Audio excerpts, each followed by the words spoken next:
Today is Jim Henson's birthday, so I thought it'd be fun to do a ranking of all 8 theatrically released Muppet movies. And what I mean by that is movies that are in the universe of the Muppet Show. So I'm not including Labyrinth or Dark Crystal, though you are very welcome to include those on the list as they are Jim Henson Productions. I'm also not including any made-for-television movies like Muppets Wizard of Oz or any of the Christmas specials. I'm only including the 8 theatrically released movies that are within the universe of the Muppet Show. So let's get started. Coming in at last place at number 8 is Muppets from Space. Now, over the past couple of days, I juggled as to whether this one is my least favorite or The Great Muppet Caper is my least favorite, because I'm not really a fan of either one of them. But after letting it stew for a couple of days, I decided Muppets from Space is my least favorite.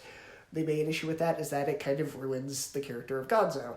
And what I mean by that is that for years, basically since the Muppet Show started, the running joke has always been that they don't really know what Gonzo is. Kermit's a frog, Miss Piggy's a pig, Fozzie's a bear, Gonzo's a whatever, but they accept him into their group anyway. But now it goes, no, Gonzo's an alien.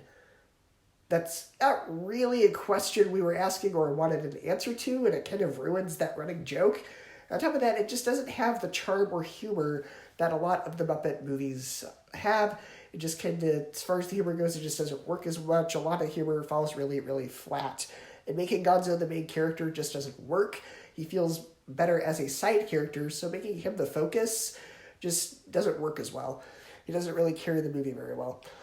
Number 7, Great Muppet Caper, which I know is an unpopular opinion that it's so low on this list, because for a lot of people that grew up with this movie, it's considered a classic. But as far as me, I think it is a little bit dated. The soundtrack is very boring. There's only like one song in the movie that's actually good.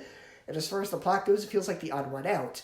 Because the Muppet movies all feel very connected except for this one. This one feels like the Muppets are actors and they're making a detective movie. And they very much make jokes about how it is a detective movie. So it feels like the Muppets are actors. That kind of takes me out of it a little bit. That's a little too meta. And most of the jokes don't really land for me, and I find the plot honestly kind of boring. Number 6, Muppets Take Manhattan. The plot isn't as good as the other films on this list. It is a little all over the place. It still has some decent humor. It is very much a product of the times, though. The plot just isn't as interesting. It's just the Muppets trying to make it big on Broadway. Not a lot to it. The stakes are not that high. There are a couple of jokes, but it's just kind of an okay film all around. Number 5, The Muppet Movie. There's a reason this movie is a classic. It's decent, it's funny, it has a fun plot, it's cute, and it basically took the Muppet Show and gave an origin story to how the Muppets met, and it's done very well. Though in some aspects, like I said, it is still a little bit dated, but I still enjoy it. I still have a fun time with it. I think the songs are good, and I think the plot for what it is enjoyable. Number 4, Muppets Most Wanted. Now, the big problem with this is that it does rely a little too much on some of the other previous films, specifically The Great Muppet Caper and Muppets Take Manhattan. It just feels like a condensed and more modernized version of both those films. So I think the plot needed to be a little bit stronger for this one. But I think the songs are very good. I think there are a lot of really good jokes and a lot of really good visual gags. I just feel the script maybe needed a little bit more beefing up. Number 3, Muppet Christmas Carol. This movie is a classic, and it manages to respect the source material of the original Christmas Carol story while also putting a lot of the trademark Muppet humor in there, and it works very well. And it does something kind of new with the ghosts, because in a lot of these adaptations, the ghosts are portrayed as very scary and trying to scare Ebenezer Scrooge. But here, they're a little bit more charming, they're a little bit more heartwarming, except for maybe the end. There's a few, I think it actually works well. It's one of the best adaptations of Christmas Carol. Go figure that it's the Muppets one. I think that all the Muppets they chose to portray the various characters were very well done. I think the casting of Michael Caine as Ebenezer Scrooge was absolutely perfect. I wouldn't change a thing about this movie. It is amazing. Number 2, Muppet Treasure Island. The stand-up performance, obviously, Tim Curry is the villain. Tim Curry is Long John Silver. Obviously, he gives 110% to this role. He is just the icing on the cake for this movie. And it managed to tell the story of Treasure Island incredibly well, while again also having a lot of the trademark Muppet humor, a lot of the fourth wall breaking, a lot of the running jokes. It is a very well done film. In Muppet Treasure Island, there's a reason that this movie still holds up almost 30 years later.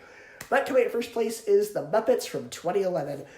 What makes this film work well is that it mixes both the classic nostalgia of The Muppet Show, and it kind of modernizes a little bit for the audiences of today, while still having enough nostalgia and callbacks to make the audience feel like it is very heartwarming.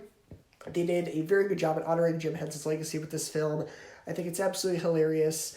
It is an absolutely perfect movie, and it's a shame that Disney, unfortunately, has decided to basically be Tex Richmond from this movie. They're kind of making the Muppets a little bit more cynical now. I haven't really liked a lot of the projects they've been putting out with, so this movie is kind of ironic that Disney themselves has sort of become Tex Richmond. So hopefully they'll realize that and they'll... But this movie is fantastic all around. I love it. It's my favorite Muppet movie. It comes in at number 1. So share your ranking on the Muppet films. Like I said, you could include Labyrinth, Dark Crystal, TV specials if you want. This was just my list. Obviously, my list is very different than somebody else's list because I didn't grow up with ones that are considered classics by everybody, like Great Muppet Caper. So your pick is going to be very different. I look forward to seeing your lists, and I will see you next time.